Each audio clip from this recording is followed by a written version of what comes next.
বন্ধুরা, এইটা আজকে করছি চিনির পরোটা। এর আগে একদিন করেছিলাম চিনির পরোটাটা, আজকে আবার করছি বাচ্চাদের জন্য। হ্যাঁ, তো তোমরা শুধু দেখো ভেতরে কীরমভাবে আমি চিনিটা মানে ঢুকিয়েছি, যেরকমভাবে ঢোকায় আর কি পুরের মধ্যে সেইভাবে ঢুকিয়েছি। বাট চিনিটা এত বেশি দেওয়া আছে যে কি সুন্দর, মানে ছিললেই রস পড়বে।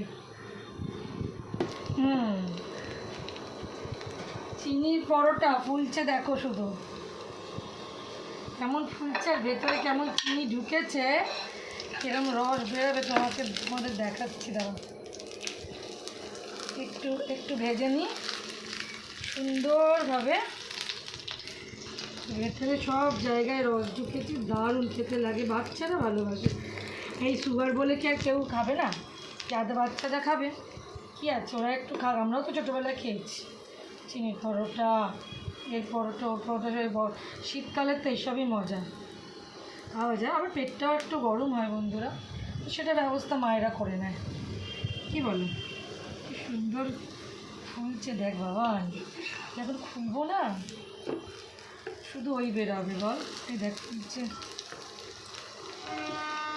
শুধু রস আমি দেখাবো বন্ধুদের কীরকম রস বেরাচ্ছে। দাঁড়া, সেই কোনো খেজুর গাছে হাঁড়ি দিয়ে রাখলে যেমন রস পড়ে, ঠিক এটা থেকে সেরকমই রস বার করবো। দাঁড়াও দেখাবো, একটু ভেজে নিই।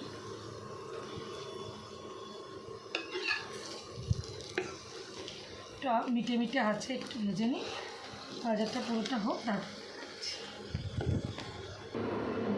ভাজা হয়ে গেছে, এবার আমি এই প্লেটে দিলাম। এবার আমি তোমাদের ভেতরে রসটা, গরম তো হাত দিয়ে কাটতে পারবো না গো।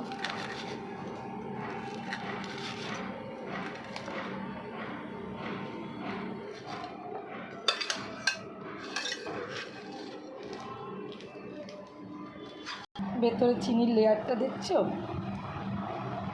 ভর্তি, যখন বাচ্চারা খায় না মুখে পড়ে ভীষণ ভালো লাগে। তোমাদের দেখালাম, মেয়ে খাবে এখন। এটাও খুলে দেখাচ্ছি, বড্ড গরম, বুঝতে পারছি না। এই দেখো,